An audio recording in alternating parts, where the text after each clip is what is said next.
we'll have Coach Wommack begin with his opening statement, and then we'll take questions. Keep your hands up. All right. Y'all made quick work of Nick, apparently. Is that 6 minutes total? All right. Looking back on last week against Mercer, I thought obviously it was great to get a win and one which we were able to play a number of guys, got some young players in the game, which was really good. I thought the guys were really dialed in throughout the week. They were locked in and focused. I thought early in the game, I thought there was some inconsistency. I thought we gave up too many yards in the first half, more than we had given up in some SEC games. And so that was something that we really challenged our guys in the second half to respond and become more consistent. And what was exciting about that was, even with some younger players playing in the game, we played with a lot more consistency. The end of the second half, or excuse me, the end of the first half, and then the rest of the game in the second half, I thought we played pretty consistent football. We are continuing to take the ball away from people. There's a sense of urgency from our guys to do that. There's an effort that you see play in and play out of our guys trying to take the ball away. Obviously, the takeaways themselves, the forced fumbles, the interceptions is what everybody else sees. But when you go back and you watch the film, there were numerous times where our guys are trying to take the ball off of them, and it's just a matter of time before, on any given play, you can create a takeaway. And so I think our guys have to continue to do that. I think that's become a huge piece of our identity as a football team. We're taking the ball away from people. We're turning those takeaways into touchdowns, and that has to continue. So going into to this week, this is certainly an exciting environment that we're going into play in Norman, Oklahoma. A very proud program who's entering the SEC obviously this year, and is going to fight. I think they've had some ups and downs, but I think they've fought really hard as a football team, and they've got a quarterback that to me is very talented, can make all the throws. Does some things with his feet that obviously has kept them in position to move the chains. He does a really good job in some of their zone read game and all the different quarterback option concepts that they have. Does a nice job delivering the ball, can make all the throws across the board. I think they run the ball hard out of the backfield. And then they've got some guys that are coming back in their wide receiver core that are pretty dynamic. And when they were healthy at the beginning of the year, they were doing some really special things, and you're starting to see those guys back and playing now. So it'll be a great challenge for us, again, going on the road. Certainly what we were able to do the last time on the road, I think our players have understood, what it takes to go have a sense of urgency, to go play well on the road, and so that needs to show up this Saturday night. So looking forward to the week of preparation and prepare our guys to maximize their opportunity in Norman. Yeah, you're third in the country right now in takeaways with 24. What culture-wise did you try to instill and that you really feel has, locked in by now for these guys to really be getting takeaways? Yeah. My dad taught me this years ago. I mean, takeaways, it's almost like muscle memory. You have to continue to preach it. You have to continue to drill it.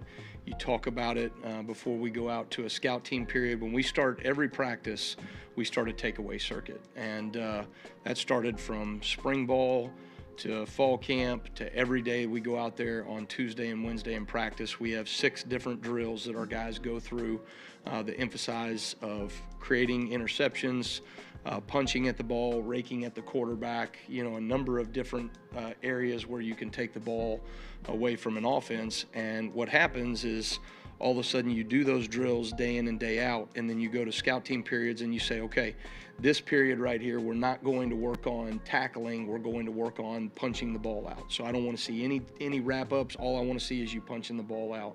And all of a sudden it becomes muscle memory on game day. So when Damani Jackson comes off the edge in a corner fire, he thinks, okay, I have a chance to be able to knock this ball out. Well, that's the exact same drill that he's been doing for 9 months now, is punching the ball in that exact moment. It's just now becoming muscle memory for him. So those are the things that are exciting, and certainly, like I said, It's becoming an identity of who we are as a team, and so that has to continue moving forward.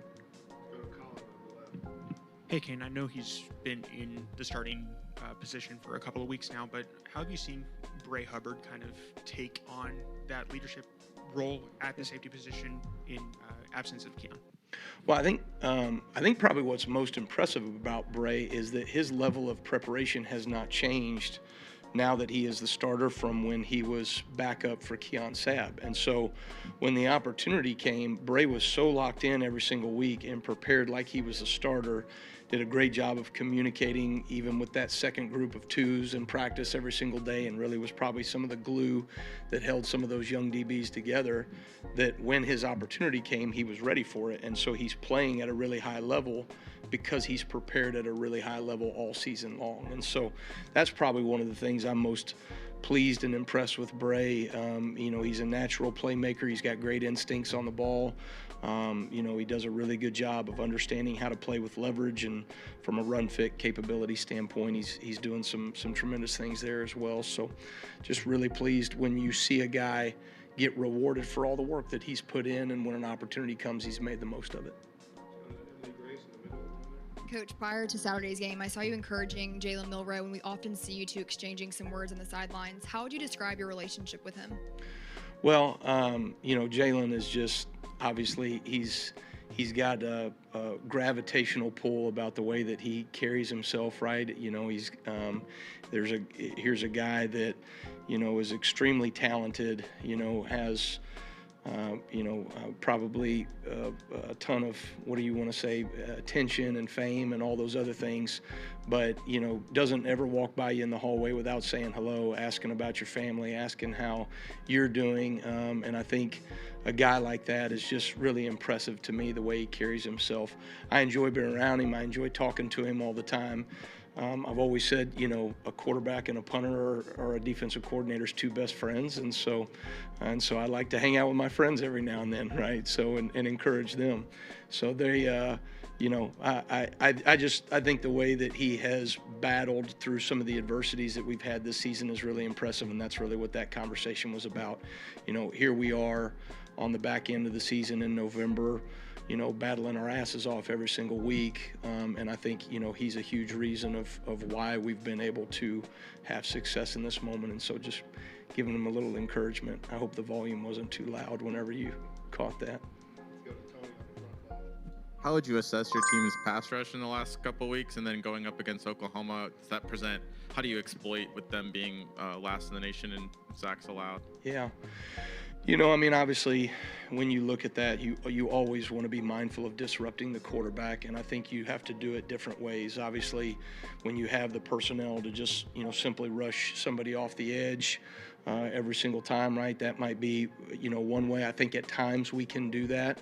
I think our success in generating pass rush has been through creating multiple looks up front, and so we'll continue to do those things and mix some of the pressures that we're given and mix some of the looks and even some of the formational or the alignments that we show pre-snap, and then what we get in and out of, so that we can create as many one-on-one matchups as possible, and then also, try to schematically, isolate maybe a certain, guard or running back or a offensive tackle or whatever it may be. So I think we're doing a better job of that.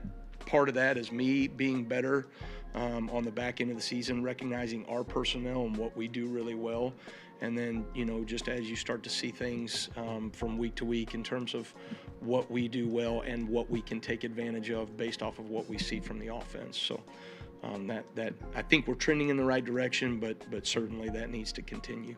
Go to Ryan in the back of the room. Hey, Coach, more of a broad question about you. The beginning of this season, we kind of talked about your transition from head coach to coordinator. You said you're enjoying more of the X's and O's. What has this experience been like this season, and kind of personally, a lot of pressure on being the defensive coordinator at Alabama? What has it been for you personally? How so? I'm just kidding with you. I think this has been it's a very different role than being a head coach, and part of me leaving a head coaching job is because I trusted the guy that was going to be in the role of the head coaching position, and Kalen, just to watch him and see the way that he has navigated this team throughout our first year.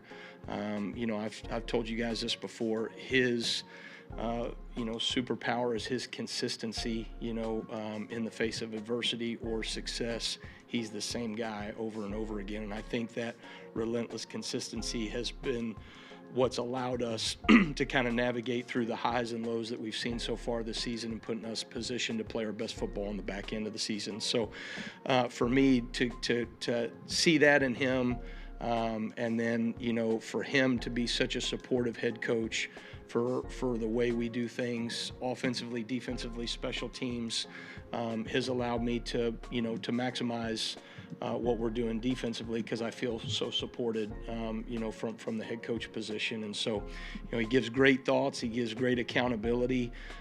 We trust each other, so we can say whatever needs to be said, and he does a tremendous job in that regard.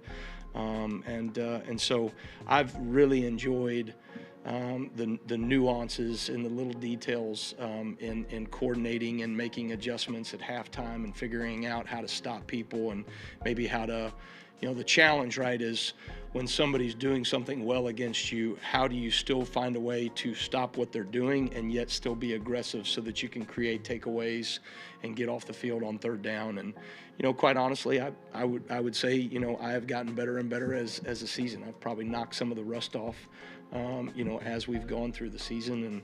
And I think that's what everybody in the building has to do. I think, you either get better or you get worse. And I think step by step as a football team, we're getting better, and that includes me as a play caller and a defensive coordinator.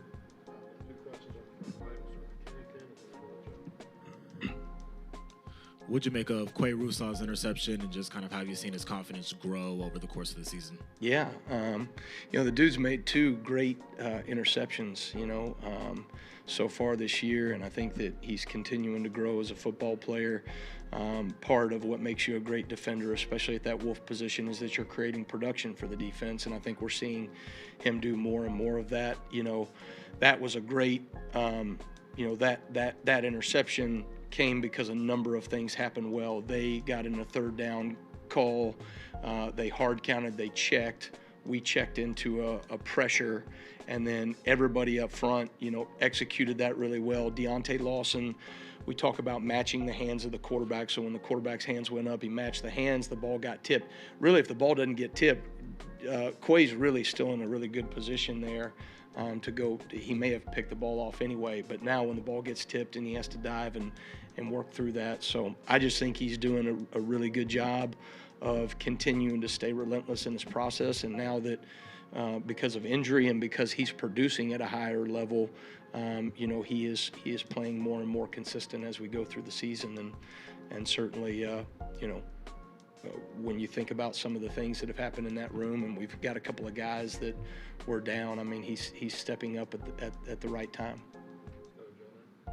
Staying in that room, how would you assess the play of Yonze Pierre? And secondly, if I could, how do you balance with Oklahoma preparing for a quarterback like Jackson Arnold, and then with Michael Hawkins on the back on the sidelines? 2 different skill sets there.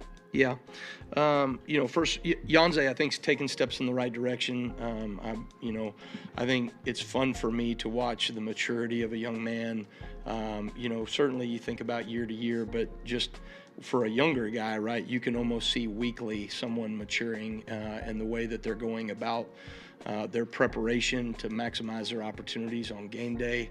Yonze is one guy that you could point to, and there's a number of them right now in our young defense, which we are, that are trying, to operate at a more consistent level than they were early on in the season. And I think a lot of that has to do with there's a lot of older players that are setting the example, and they're starting, those older players are producing, and our younger players are saying, this is what it's going to take, right? I don't think Yonze Pierre would be in the same position had he not had Q Robinson in that room, right, as the example of what it's supposed to look like. And then from a quarterback position, that's always the case, right? You every single week, if you're doing your due diligence as a defensive staff, you go, what is this team's identity? What do they want to get done from the quarterback position, and who do they want to feature from a skills position standpoint? And then if they have another quarterback that comes in the game, what are your answers going to be? And so you're either working those things and maximizing, your opportunities if that happens, or you don't, right? And so that's something that every single week we're going to look at and try to do. I do think there's a lot of similarities in what they ask those guys to do. Skill set wise, there might be some nuances there. But for us, I don't know if it is completely different from one guy to the next in terms of what they were asking those guys to do schematically. So it'll be a challenge, though. I mean, I think this team, when you're playing a night game in your home stadium against Alabama, we're going to get every bit of their best effort, And that to me is regardless of who you're playing. I use the example of our guys. The last 3 weeks, okay, you went up against 3 top 25 teams, right, and some really good offenses, and you gave up more yards against Mercer than you did against those 3 teams. So what matters is your ability to to be able to play with a sense of urgency in the moment, right, and not wait around, but to do it from the first play to the second play to the last play of the game. And I think we're learning those things as a team. At inside linebacker, we occasionally see the sub package with Lawson and Campbell and Jefferson all on the field together, usually with Jefferson on an edge. What does it bring to the defense when those 3 are in there at the same time? Yeah. Well, again, all those guys are older, more experienced guys. And so certainly, there's a level of experience that, that those guys carry together. Athletically, from a linebacker standpoint, those 3 dudes are, they can make space tackles. They can do things. They can blitz off the edge. They can blitz up the middle. They can, play zone coverage. We can ask them to play man coverage on backs and tight ends and occasionally even receivers and with help, but they can do those things, right? So their skill set allows us to do a lot of things schematically, and those guys can cover a lot of grass and space. So it's, an advantage to us to be able to have three of those guys on the field. And then I would say from the other side, Jahad Campbell and what he does from a pass rush standpoint, we put him at the defensive end position the other day. He goes in and gets the only sack that we came up with of the day, right? So those are the things that, that we've got to continue to utilize our personnel because, quite honestly, right, just like everybody in the country, right, everybody's a little more thin at the end of the season. And so you got to find creative ways to get, your personnel in position, to maximize value for your defense. And so I think getting those 3 guys on there does that. Okay, thanks, guys. Roll Tide.